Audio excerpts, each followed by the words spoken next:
Buenas tardes. En nombre de la Junta Directiva del Ateneo, quisiera agradecer vuestra asistencia al acto que vamos a celebrar y daros además la bienvenida en el comienzo de las actividades de los lunes del Ateneo. Actividades que hasta el momento cuentan con una programación cerrada este trimestre, incidiendo en la celebración de nuestros 10 años de aniversario y que, lógicamente, complementan a otras que ya han empezado su andadura, las clases de meditación, el club de lectura, el Ateneo Viajero, las caminatas, y que contribuyen un poco a marcar el rumbo de nuestra asociación. De esta manera iremos cumpliendo los objetivos que nos marcan nuestros estatutos, sirviendo de elementos dinamizadores de lo que es la difusión de la ciencia, de la educación, de la cultura, así como profundizar en los valores democráticos de una sociedad civil abierta y progresista. Deseamos contar con vuestra participación y compromiso. Esto nos va a permitir afrontar muchos más retos de los que tenemos, nos ayudará a engrandecerlos y conseguir consolidarnos en nuestro entorno más inmediato, que es la ciudad, la sociedad civil. Os recuerdo que las actividades de esta semana se inician con la conferencia de hoy, pero siguen mañana con la inauguración de la exposición en el Salón Artesanado del Colegio Fonseca de la exposición de Camilo Díaz Baliño y Isaac Díaz Pardo. Nada más, reitero la bienvenida y las gracias por vuestra asistencia y dejo paso a los profesores Valadez y Freire para que hagan la presentación de nuestro invitado en el día de hoy, el doctor Mariano Barbacid, al que en nombre del Ateneo le doy las gracias por su disponibilidad en poder participar a este acto de inauguración de nuestra temporada en los lunes del Ateneo. Muchas gracias.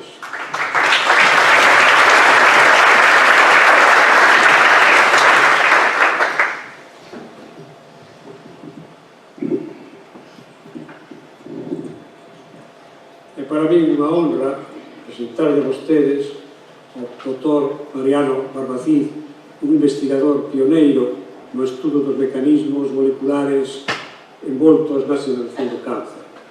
E o que, en nome do Ateneo de Santiago, como acaba de decir o profesor Rivadulla, quero dar as máis agradecidas gracias polo esforzo que fixo asistiros aquí para dar esta conferencia.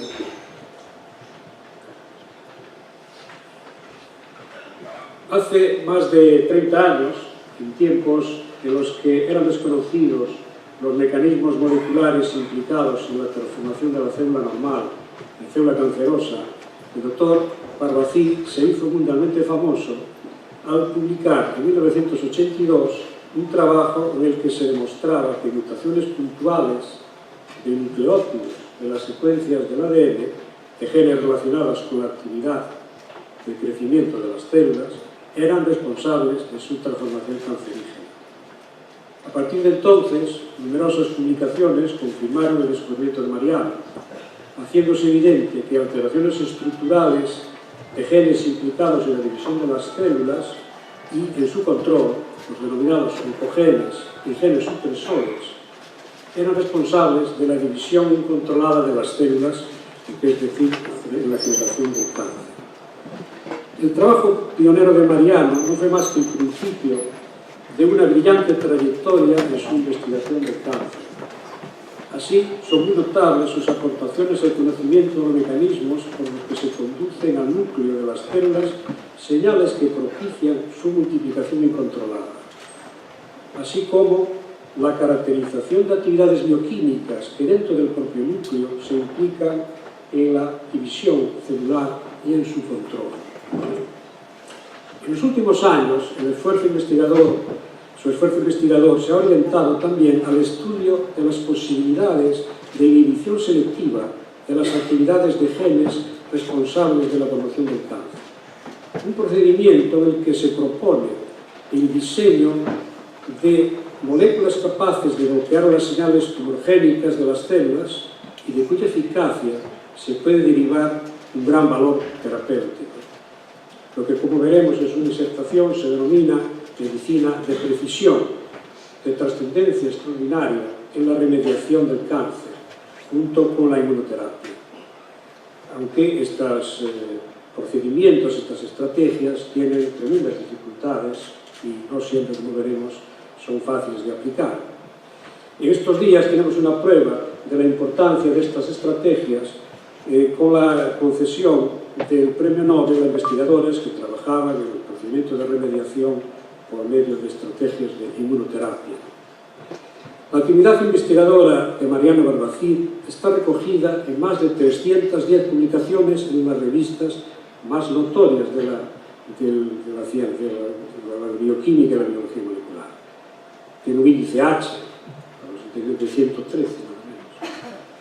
En la biografía de Mariano, después de su licenciatura en Química por la Universidad Complutense y de su doctorado en el Instituto de Biología Celular en Madrid, fue fundamental su decisión de trasladarse a los Estados Unidos en 1974 para iniciar su formación postdoctoral en el Instituto Nacional del Cáncer en Washington.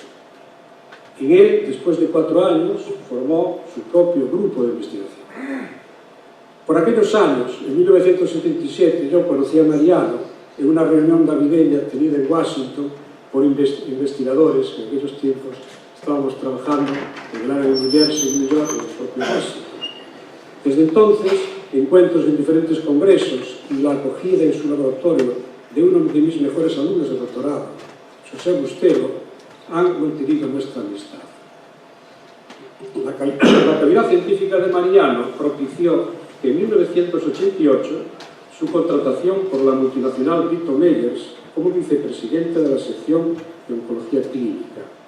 Así que con su grupo se traslada a New Jersey, donde consolida, por supuesto, su liderazgo científico. 10 años más tarde, en 1998, fue convencido por el Ministerio de Sanidad para trasladarse a Madrid para fundar y dirigir el Centro Nacional de Investigaciones Oncológicas, CINIO, en el que se encuentra todavía. La autoridad científica del doctor Barbacid se ha hecho acreedora a muy importantes distinciones. Es uno de los 6 científicos españoles pertenecientes a la Academia de Ciencias de los Estados Unidos de América. Muy selectivo. Es el primer español elegido fellow de la Academia de la Asociación Americana de Investigadores del Cáncer. Es doctor honoris causa por la Universidad de Méndez Pelayo, por la Universidad de Cantabria y por la Universidad de Barcelona.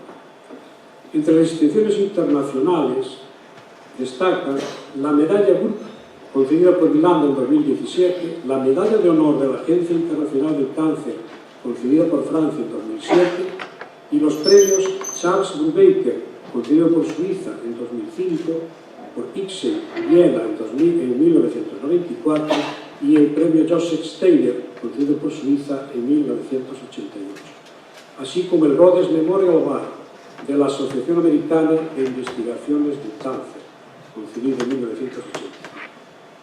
En 2011 recibió una Endowed Chair, cátedra permanente de la AXA Research Fund de París. Además, el doctor Barbacid se encuentra entre el reducido grupo de investigadores europeos que han recibido 2 Advanced Grants del European Research Council en 2009 y en 2015, desde su establecimiento en 2008. Amigo Mariano, esta invitación del Ateneo sirva como homenaje a tu excelente trayectoria. Muchas gracias.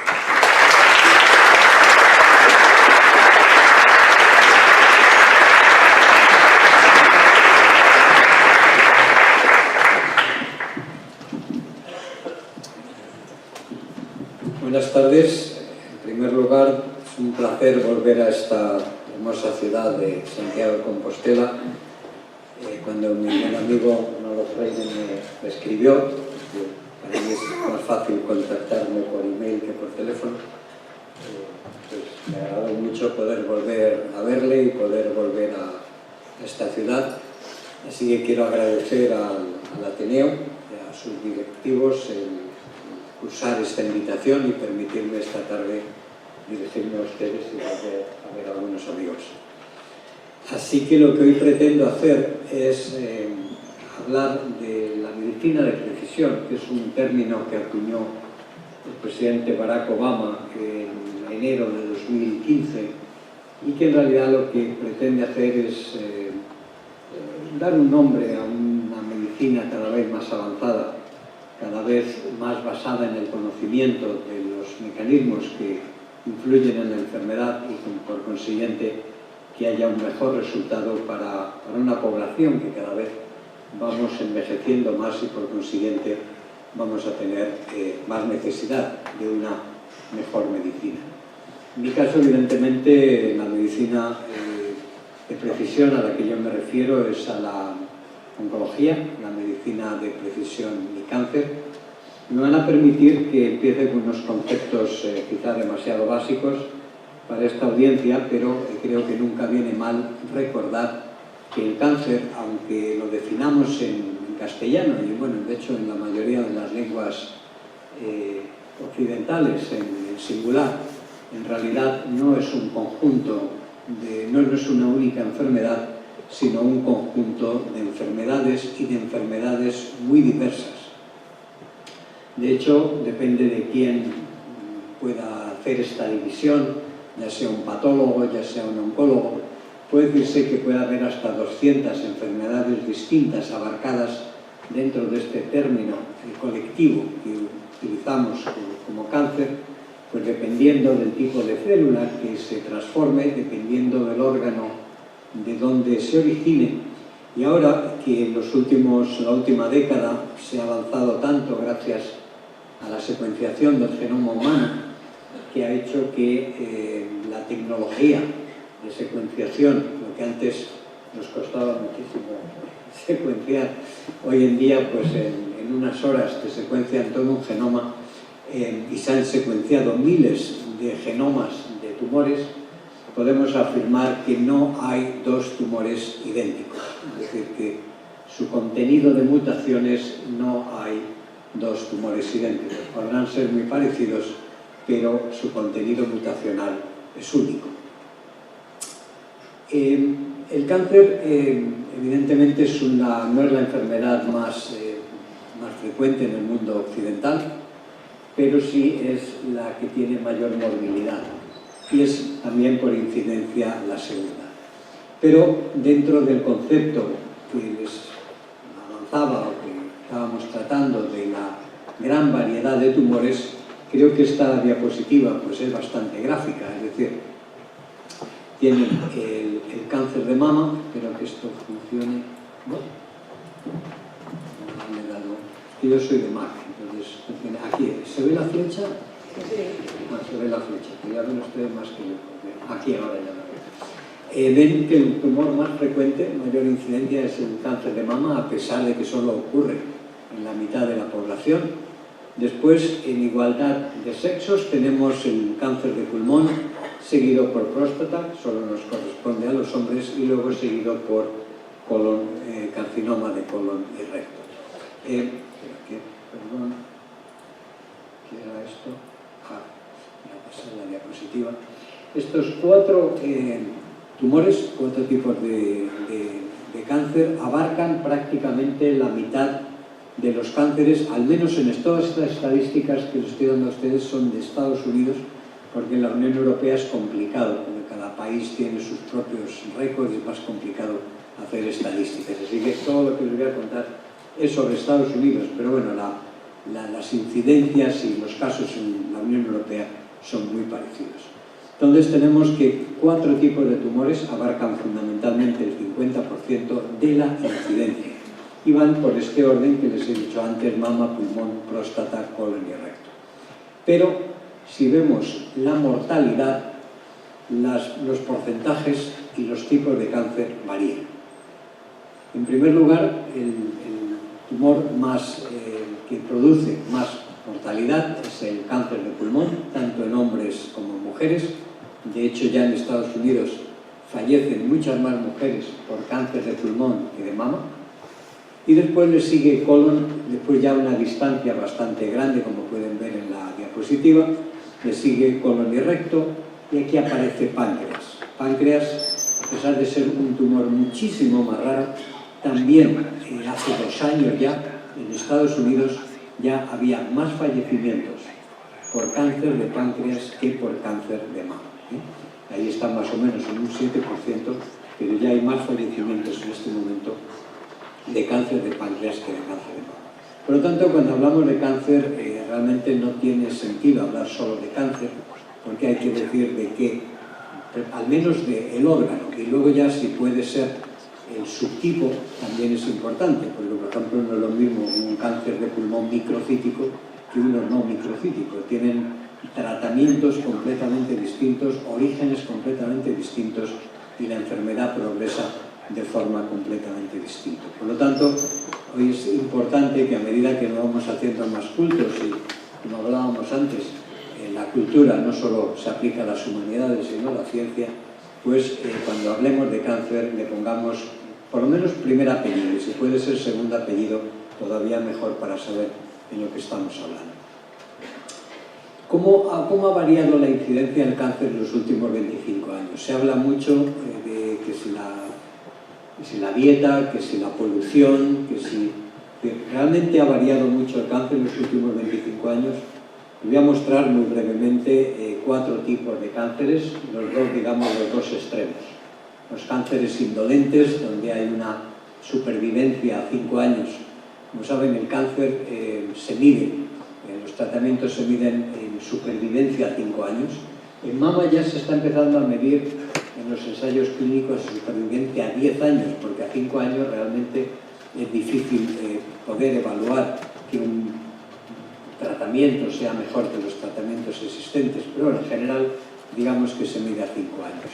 Como aquí pueden ver, la incidencia más o menos es igual, no ha variado en estos últimos 25 años, y la mortalidad ha bajado. Quizás no se aprecie muy bien en esta curva, puesto que parece horizontal, pero realmente hemos pasado de 35 personas por 100.000 habitantes a 20. Es decir, ha bajado casi a la mitad la mortandad. Pero aquí en este tipo de gráfica no le hace un buen servicio a la presentación porque parece horizontal, pero no es ni mucho menos horizontal.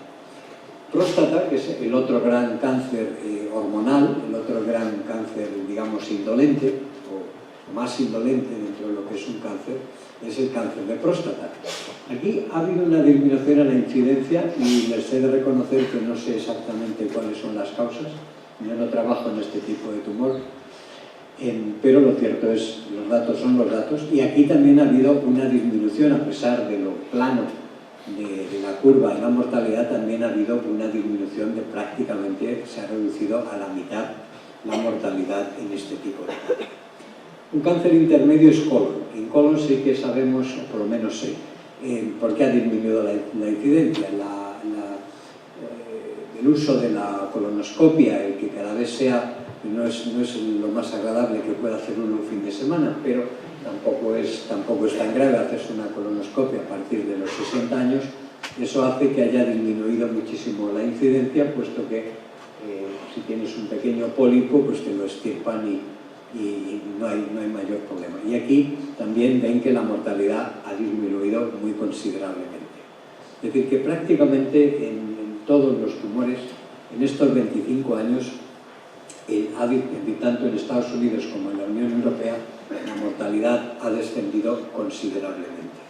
Mientras que la incidencia o bien ha bajado o bien ha aumentado, o se ha mantenido constante. Por lo tanto, a pesar de que cada vez hay más tumores porque vamos envejeciendo, pero vemos que la medicina está teniendo un impacto muy positivo en el tratamiento del cáncer. Ahora bien, aquí viene en toda presentación o en toda discusión, siempre hay un pero, ¿no? Pues aquí viene el pero. Sin embargo, todavía hay un importante grupo de tumores cuyos índices de mortalidad no han disminuido de forma significativa durante estos 25 años. O bien, se han disminuido un poco, pero mantienen unos índices de supervivencia que como sociedad avanzada que somos o queremos ser, son todavía inaceptablemente bajos. ¿Esto quiénes son? Bueno, pues por ejemplo hay un tipo de mama, de hecho prácticamente ese 10% de cánceres de mama que no sobreviven 5 años es un subtipo de cáncer. Son cánceres que llamamos triple negativos, es decir, no son negativos en receptores de estrógenos, son receptivos, son tanto del estrógeno como de progesterona, y tienen mutado un gen supresor, la P53, que les hace ser bastante refractarios a los tratamientos. Es un porcentaje pequeño, pero que son prácticamente los responsables. Es decir, si no hubiera este tipo de cáncer de mama, prácticamente la supervivencia a 5 años sería casi del 100%. Luego tenemos los tumores de pulmón y páncreas, y también tenemos algunos tumores cerebrales, como es el glioblastoma multiforme, y en general aquellos tumores que han metastatizado. Es decir, puede haber un tumor de próstata, que ya hemos visto que son muy indolentes, pero si tenido la mala suerte de no haberlo detectado a tiempo, o de ser un caso muy agresivo y metastatizar, es decir, diseminarse por el organismo, pues evidentemente en este caso la supervivencia baja muchísimo. Y aquí tenemos la gráfica del cáncer de pulmón. Como aquí ven, el cáncer de pulmón está bajando, gracias a que hoy en día cada vez se fuma menos, o debería de fumarse menos, pero ven que la gráfica de la incidencia en verde claro con la gráfica de la mortandad en verde oscuro son absolutamente paralelas. Es decir, que desde un punto de vista porcentual no hay más curaciones. Es decir, va bajando la incidencia y va bajando la mortalidad, pero no porque se cure más pacientes, siguen curando los mismos que se curaban hace 25 años. Y eso representa un problema evidentemente para la medicina. Y el caso quizás más llamativo, perdón, lo he vuelto a dar donde no debía, el caso más llamativo es el de páncreas, no solamente porque aumenta un poquito la incidencia, pero sobre todo ven que aquí sí que la gráfica de mortalidad es absolutamente plana. Es decir, hoy en día fallecen el mismo número de personas por cáncer de páncreas que fallecían hace 25 años. Y esto no es difícil de entender, porque en los últimos 25 años no se ha aprobado ningún tratamiento nuevo contra el cáncer de páncreas. No se ha podido aprobar ningún tratamiento. Así que ahora lo que nos tenemos que plantear, esto es un poquito de introducción para centrar el tema, que fundamentalmente es que el cáncer no es una enfermedad única, que varía muchísimo la supervivencia de un cáncer a otro, y también dentro de los estadios del cáncer. Entonces nos podemos preguntar qué podemos hacer para mejorar esta situación. Evidentemente hay dos cosas muy obvias que hacer. Primero es evitar o disminuir los riesgos. Es decir, el mayor riesgo en nuestra sociedad de tener un cáncer es fumar, y eso es fácil de hacer, o debería de ser fácil de hacer. Los que no hemos fumado nunca lo tenemos más fácil, pero hay muchos métodos para dejar de fumar para aquellos que hayan fumado, y sobre todo no empezar, que es lo importante. Y después la detección precoz. La detección precoz es fundamental, porque todo tumor que se detecta antes de que metastatice, es decir, que sea susceptible de cirugía, de que sea eliminado mediante cirugía, pues es un tumor que deja de existir, que no nos causa mayor problema. Aquí el problema que tenemos es cómo se detecta precozmente un cáncer, y hay casos donde es relativamente fácil, como en órganos externos, como puede ser mama, o incluso, como comentaba antes, hoy día colon ya casi puede considerarse un órgano externo si uno realmente pues es un poco disciplinario en hacerse una colonoscopia cada 2 años a partir de los 60, ¿no? Pero evidentemente hay muchos otros órganos, como el cerebro, como el pulmón, como el páncreas, pues que prácticamente es imposible la detección precoz, a no ser que sea por una casualidad o por algún...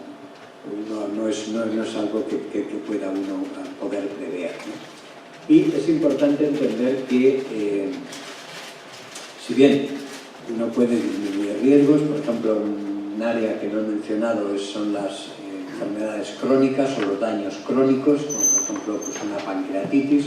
Si uno tiene una pancreatitis crónica, pues tiene 20 veces más probabilidad de desarrollar cáncer de páncreas que si no lo tiene. Si una persona pues ha bebido un poco en exceso y tiene daño al hígado, pues también tiene un mayor porcentaje de poder tener un carcinoma de hígado. Pero si eliminamos estas condiciones, realmente el cáncer es un accidente de nuestras células. No voy a entrar en detalles moleculares, pero sí que es importante, sería muy importante que los no especializados, la sociedad en general, tuvieran un mejor conocimiento de lo que es la división celular. La división celular, en este momento, en el tiempo que estamos aquí en este auditorio, se nos han dividido millones de células. Fundamentalmente no sé la palabra en castellano, el lining, en el intestino, en el borde del intestino, la mucosa intestinal, muchas gracias, y pues, en la sangre, ¿no?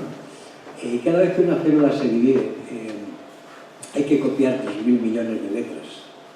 Y no es decía antes en una entrevista que no somos un ordenador, que no copiamos perfectamente. Es realmente impresionante el ver la cantidad de mutaciones, de errores que se cometen cada vez que una célula se divide, hasta tal punto que uno se pregunta de cómo es posible que estemos vivos. Afortunadamente tenemos sistemas de reparación que eliminan muchos de estos errores, pero a medida nos vamos haciendo mayores, primero se van acumulando con el tiempo y segundo, nuestros enzimas de reparación pues es como las piernas, ya dejan de funcionar tan bien como funcionaban cuando éramos jóvenes. Entonces, el cáncer es algo inevitable y que no sabemos cuándo o cómo nos puede venir, más allá de estos casos que digo de riesgo, sobre todo el caso de fumar. Por lo tanto, el evitar o disminuir riesgos es algo que hay que hacer. La detección precoz es algo que hay que hacer, pero evidentemente no es algo que desgraciadamente nos resuelva el problema. Por lo tanto, vamos a tener cáncer, nos va a ocurrir cáncer a 1/3 de la población, queramos o no, y por consiguiente vamos a depender de las terapias que nos puedan aplicar los oncólogos clínicos. Y hoy precisamente quiero hablarles de dos de estas terapias, la medicina de precisión y la inmunoterapia.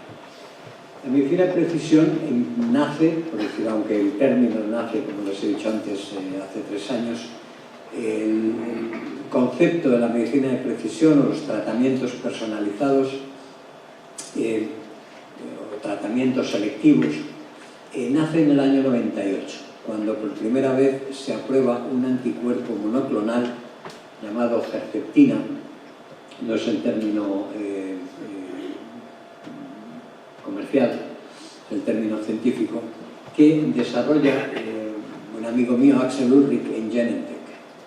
Y este anticuerpo monoclonal está dirigido contra una proteína que está sobreexpresada en un porcentaje, unos 20-30% de cáncer de mama.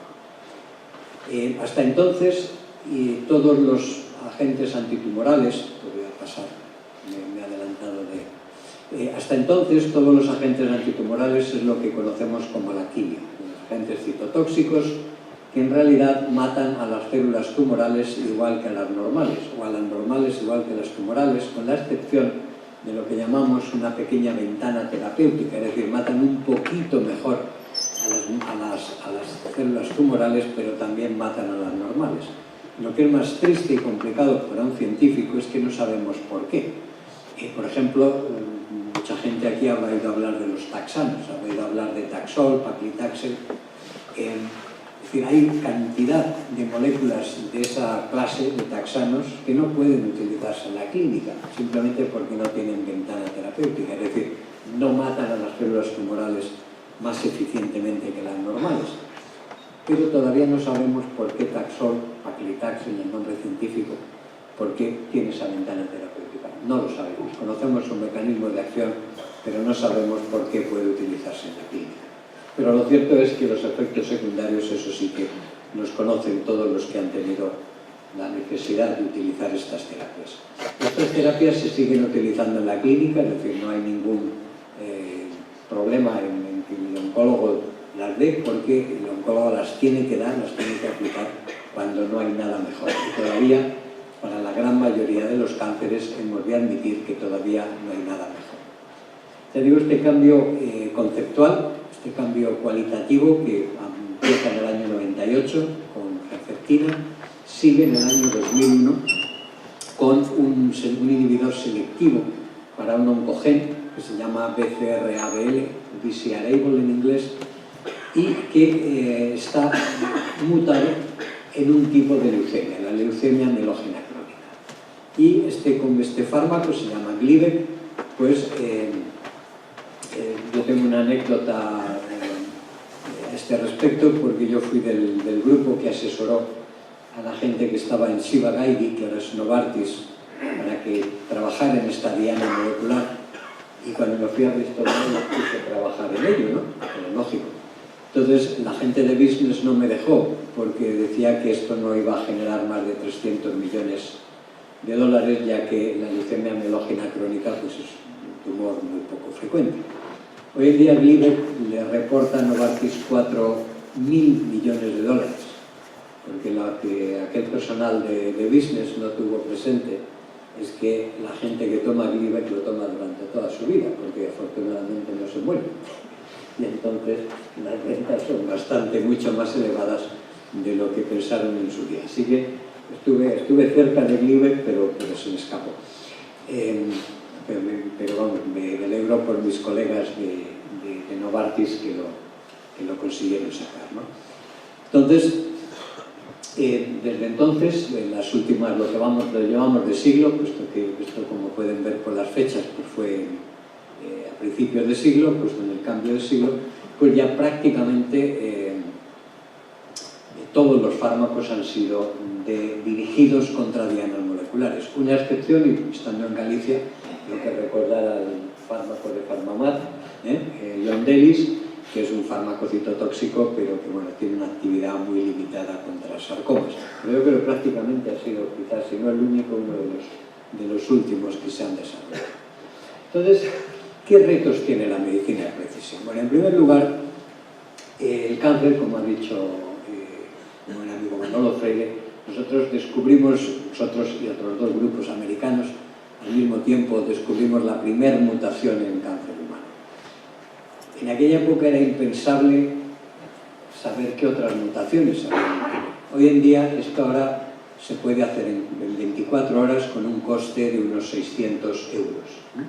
Dan toda la secuencia del tumor con todas las mutaciones. Y lo que desgraciadamente hemos aprendido es que hay muchísimas más mutaciones de las que pensábamos. De hecho, la media de mutaciones en un tumor son 3.000. Y algunos tumores, aquellos causados por el tabaco fundamentalmente, como el cáncer de pulmón, pueden llegar a tener hasta 30.000 mutaciones por tumor. Estas mutaciones, no todas ellas participan en el cáncer, muchas de ellas son inocuas, ocurren en zonas del DNA que no tiene gran significado funcional, pero hoy en día sí que sabemos que hay más de 500 genes que están orientados al cáncer. Ahora lo veremos en un poco más de detalle. Y el problema que hay es que la mayor parte de estos genes no son farmacológicamente abordables. De hecho, cuando pensamos en los fármacos que hay, tenemos antiesteroides, inhibidores de quinasa, inhibidores de canales iónicos, pero la gran mayoría de la farmacia, todavía la gran mayoría de las proteínas no somos capaces de inhibirlas, ¿no? Tenemos que aceptar esta limitación de nuestra sociedad y de nuestra civilización, ¿no? Y luego, además, nos enfrentamos con otro problema, es que muchos de los genes que están mutados en cáncer son necesarios para nuestra vida normal, ¿no? Lo cual también dificulta el desarrollar fármacos selectivos. Esto luego lo veremos después. Esta es una gráfica que realmente a mí me pone los pelos de punta, porque lo que representa es el número, cada columna es un tipo de tumor. Aquí ya lo veo. Por ejemplo, aquí tenemos pulmón, tenemos un pulmón, adenocarcinoma de pulmón, y hay una variación muy grande, cada uno, el 1, significa, lo tengo puesto arriba, una mutación por megabase. Es decir, como son 3 por 10 a la 9, pues son 3.000 mutaciones por tumor, ¿no? Entonces aquí vemos que el cáncer de pulmón, si soy capaz de ver la flecha, que no lo soy aquí, pues pueden ir desde 300.000, que la media está en 30.000, hasta poco menos de las 3.000. Entonces ya pueden hacerse una idea de la dificultad, de la complejidad del enemigo contra el que tenemos que luchar. Pero la media son 3.000. Esto, evidentemente, no todas estas, como les decía hace un momento, están involucradas en el proceso tumoral, pero sí que ahora ya conocemos genes ya, proteínas, es decir, los productos de los genes que están mutados en cáncer. Esta representación, que así les puede parecer muy compleja, es muy educativa, muy informativa. En el eje de las verticales tenemos la frecuencia de este gen de cáncer en particular en determinados tipos de cáncer. Cuanto más arriba, más frecuente es esa mutación en ese tipo de cáncer. Pero a lo que a nosotros nos interesa como sociedad es el eje de las X. Cuanto más está a la derecha, más frecuente es ese tipo de tumor. Es decir, que si tenemos a estos genes aquí, que ni siquiera les podemos poner nombre porque no caben, digamos que serían casos esporádicos, casi como enfermedades raras, ¿no?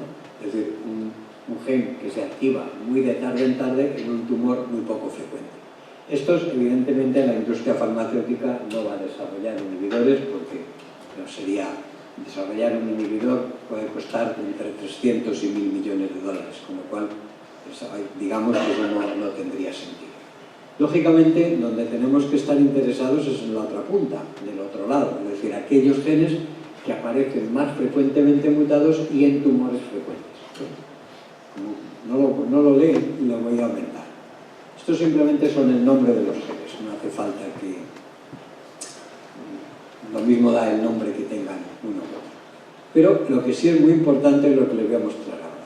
Estos genes que marco con una flecha roja son genes para los cuales en este momento no sabemos en lo absoluto cómo abordarlos farmacológicos. Es decir, no vamos a hacer inhibidores contra estos genes. Algunos de ellos, en parte porque es imposible. Un gen supresor de tumores causa cáncer cuando desaparece. Luego no se puede hacer un inhibidor contra algo que desaparece. Es más, no, de hacer tendríamos que hacer un activador, no un inhibidor. Y como ven, pues son prácticamente la mitad. Hay algunos genes que sí son farmacológicamente abordables porque son enzimas y en teoría sí que se puede hacer un inhibidor. Pero el hecho es que no es tan fácil o no debe de ser tan fácil porque en estos 20 años que llevamos, 2 décadas que llevamos de siglo, solamente la FDA americana, la EMEA europea, ha aprobado inhibidores contra 2 de estos genes mutados frecuentemente en tumores frecuentes en humanos, en pacientes de cáncer. Uno de ellos es BRAF, que está mutado en un 60% de melanoma, y el otro es el receptor del factor de crecimiento epidérmico, o EGFR, o EGFR en inglés, que está mutado en un 10% de adenocarcinoma de pulmón. Ahí pone cáncer de pulmón, en realidad debe decir adenocarcinoma de pulmón. Entonces, ¿qué pasa con el resto? Es decir, no hay más fármacos. Bueno, la verdad es que sí hay más fármacos.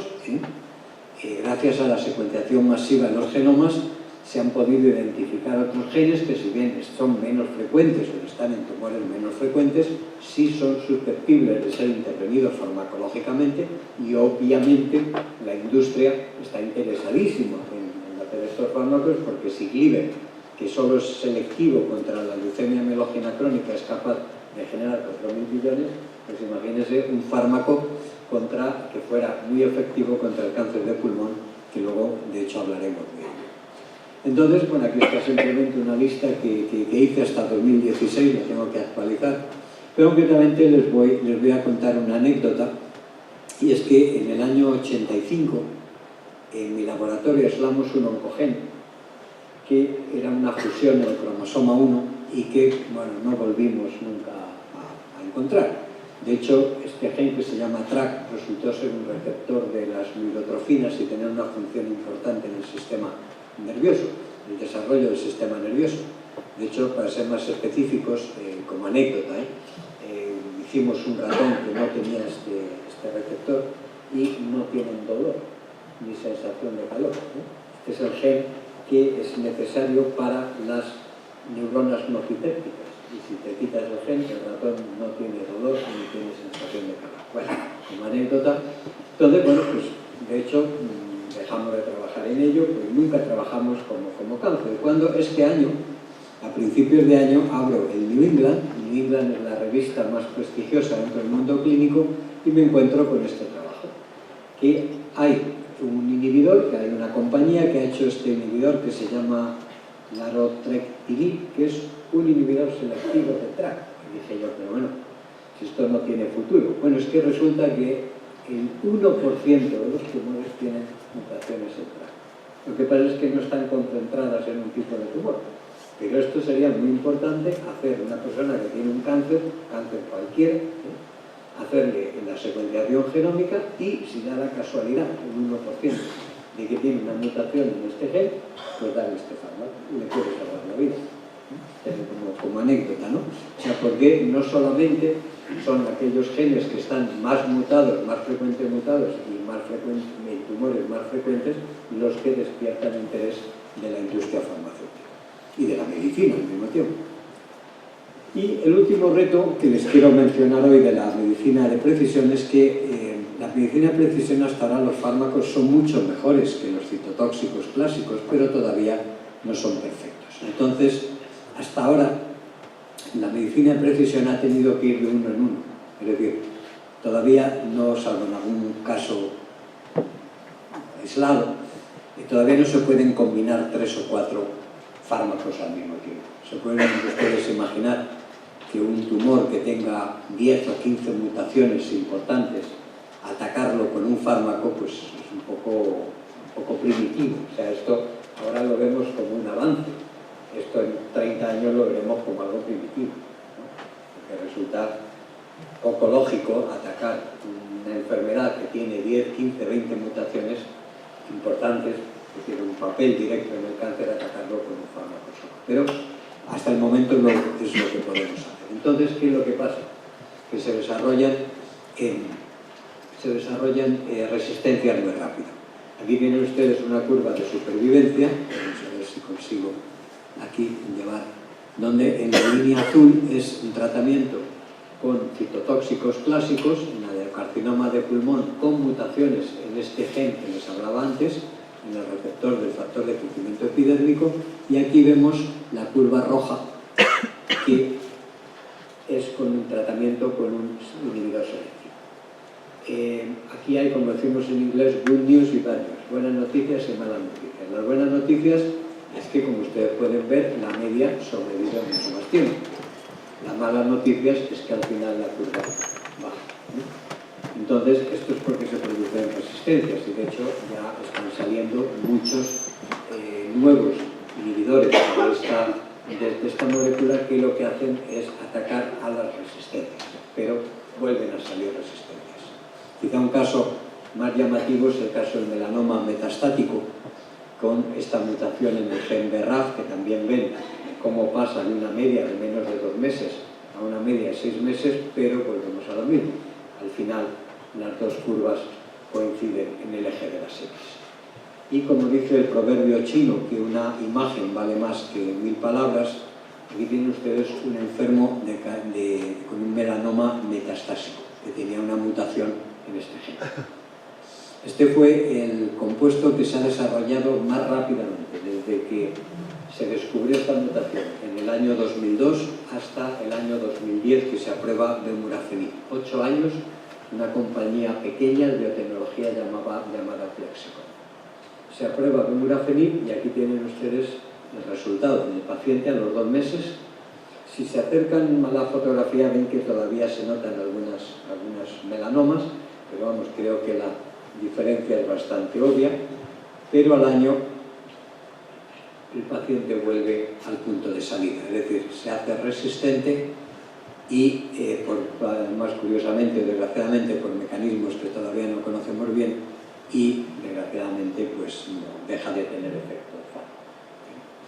Así que esta es la situación, por decir así, por resumir, de la medicina de precisión. Se ha mejorado muchísimo en algunos tipos de cánceres para los cuales ha sido posible desarrollar fármacos selectivos, pero todavía tenemos dos problemas. Uno, que todavía muchísimos genes de cáncer para los que no pueden ser abordables farmacológicamente, y el otro problema más práctico, que aparece en resistencia debido a que todavía tenemos que usar estos fármacos uno a uno. No podemos hacer combinaciones de 4 o 5 fármacos, que sería lo lógico y lo deseable. Así que todavía nos queda bastante camino que recorrer, a pesar de los avances que les he mostrado al principio dentro de la medicina de precisión. Y para terminar, quería comentarles la inmunoterapia, puesto que hoy día la inmunoterapia es lo que está más candente, sobre todo en el mundo, tanto en el mundo de la investigación, pero sobre todo en el mundo clínico. En este momento ha habido incluso artículos que han dicho que sería conveniente frenar el número de ensayos clínicos, porque están haciendo tantos que no da tiempo a analizarlos cuando se empiezan otros, con lo cual pues hace que se pierda información.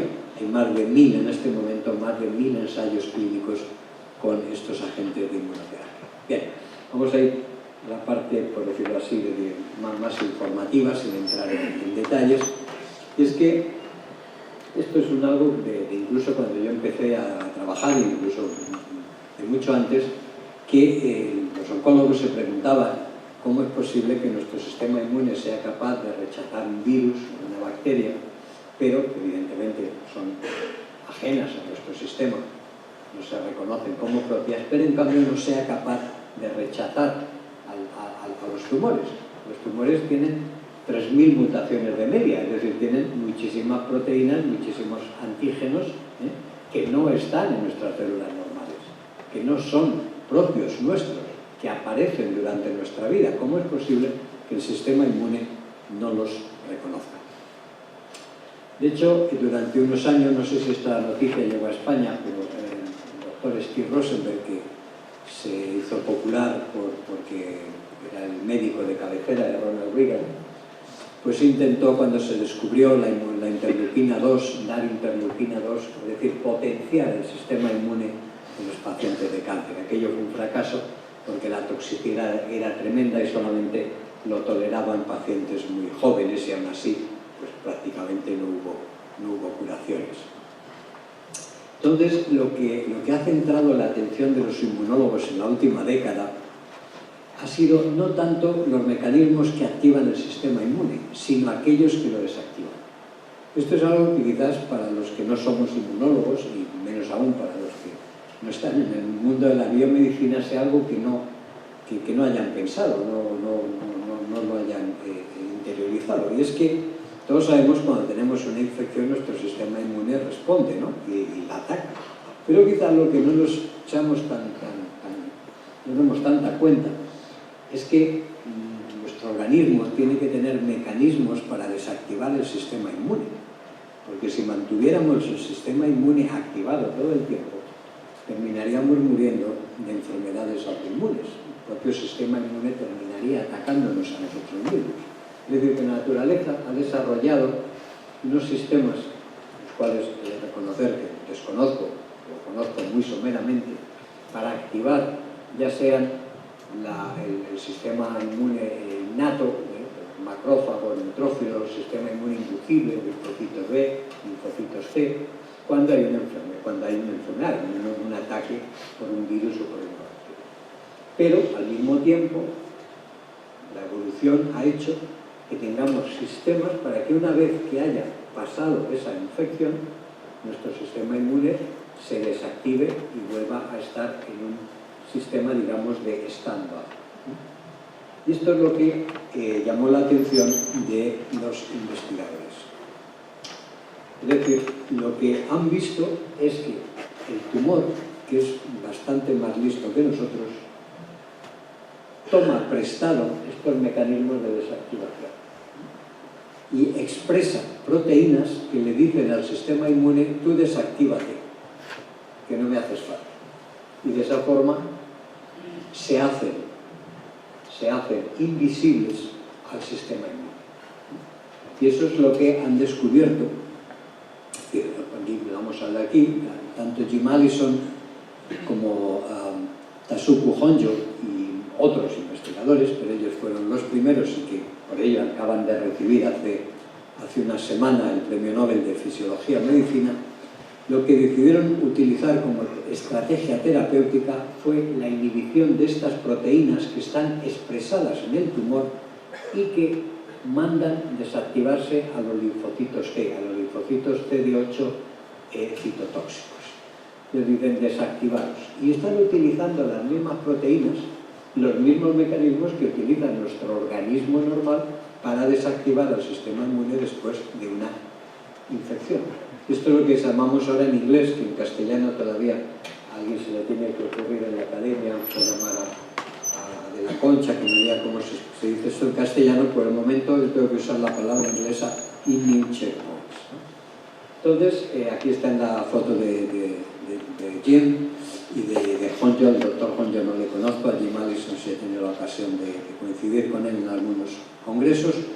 Entonces, lo que han descubierto es que dos de estos immune checkpoints, se llaman CTL4 y PD1, son capaces de inhibir, es decir, estos anticuerpos lo que hacen es inhibir a estos inhibidores, es decir, son anticuerpos contra estas dos proteínas que son los que inhiben la respuesta inmune contra los tumores. Voy a poner un poquito de gráfico para que quede un poquito más explicado. Aquí tenemos el tumor en la parte de abajo y la célula T, el linfocito en la parte de arriba, y hay una interacción entre dos moléculas, CD28 y B7, que es lo que hace que este linfocito se active para luchar contra lo que nos invade. Pero lo que sucede es que el sistema inmune lo que hace el tumor es inducir el que esta molécula se llama CD28 y que activa el linfocito sea sustituida por esta otra molécula que se llama CTLA4. Entonces, cuando CTLA4 reconoce a la B7 que está en el tumor, se desactiva el linfocito. Entonces ya deja de atacar. Entonces, ¿qué podemos hacer para revertir esta situación? Pues lo que idearon Jim Allison y el doctor Honjo fue hacer un anticuerpo contra esa proteína CTLA4, inhibirla, bloquearla y hacer que el linfocito volviera a estar activado y tuviera la posibilidad de atacar al cáncer. Esto, el primer anticuerpo, el primer comercial fue el ipilimumab, un anticuerpo contra CTLA4. Ahora se sabe que el otro immune checkpoint es más efectivo, se llama PD1 y el ligando PDL1. Entonces, aquí esto representa la interacción entre la célula tumoral y la célula T. La célula tumoral expresa el ligando, expresa PDL1, también PDL2, pero bueno, es el menos activo, y la B7, y eso lo que hace es que inhibe a la célula T citotóxica, que le va a atacar. Entonces, lo que han hecho la industria farmacéutica ha sido desarrollar estos anticuerpos que bloquean esta proteína de inhibición, CTLA4, que se llama ipilimumab, y tanto Bristol Myers como Merck han desarrollado estos anticuerpos contra PD1, que son los que más se están utilizando ahora en la clínica, comúnmente llamados Nivo y Pembro, porque el otro es muy largo. Y además, ahora ya en el último año, en los últimos 2 años, han sacado inhibidores contra el ligando. Y ya hay 3 farmacéuticas, ahora ya no me acuerdo, una de ellas es Roche, que ha sacado estos 3 anticuerpos monoclonales. Es decir, que ahora tenemos, por decirlo así, 6 fármacos, ¿no?, que son capaces de bloquear estas señales de inhibición, y con ello lo que hacen es que se bloquea la célula tumoral gracias a que la célula T sigue siendo activa. ¿Qué ventajas tiene esto? Bueno, pues aquí vemos, por ejemplo, esto es lo que se llama una representación en cascada. Las barras hacia abajo significan regresiones tumorales, es decir, cuanto más hay hacia abajo de la línea X mejor. Esto quiere decir que el 50% de pacientes con melanoma metastático responden, e incluso un 10%, los del lado más derecho, que la barra llega hasta abajo. Eso significa que ha habido una regresión total. Esto es espectacular, teniendo en cuenta que el melanoma metastásico prácticamente no tenía tratamiento antes de que apareciera Pembro o ipilimumab. También el otro tipo de tumor que tiene más respuesta esta nueva terapia es el cáncer de pulmón. Aquí ya es un poco menos espectacular, pero evidentemente si tenemos en cuenta que a 2 años la supervivencia con docetaxel es del 10% y con nivo es del 30%, pues creo que la diferencia es bastante obvia. Es decir, 20% de personas que antes no se salvaban, ahora se pueden salvar gracias a esta terapia. Esto es con el pulmón, con el cáncer de pulmón escamoso. Con el adeno es un poco menos espectacular, pero también es importante. Entonces, ¿cuáles son las ventajas y cuáles son los inconvenientes? Las ventajas creo que ya se las he dicho, son muy efectivos en ciertos tumores, tienen menos efectos secundarios y además, creo que no le he dicho esto, tienen efectos más duraderos, es decir, aparecen muchas menos resistencias. ¿Qué problemas hay? Pues los problemas son muy serios sobre todo desde el punto de vista científico. En primer lugar, que es todavía muy limitado el número de tumores que responden a estos cánceres. Por ejemplo, el cáncer de páncreas no responde, cerebro tampoco responde, hígado tampoco responde, colon tampoco responde, es decir, mama tampoco responde. Es decir, que prácticamente tenemos melanoma, pulmón y vejiga. Son los, digamos así, en líneas generales, los que más responden. Pero el problema que hay, y como científico es lo que yo me tengo que fijar, aunque no esté trabajando en esto, es que en este momento no tenemos ni idea de por qué estos inhibidores de immune checkpoints funcionan en unos pacientes y no en otros. Es decir, esto hace que al no haber biomarcadores que digan este paciente va a funcionar y este no, pues simplemente hay que darlo a todos y esperar que un porcentaje relativamente pequeño responda.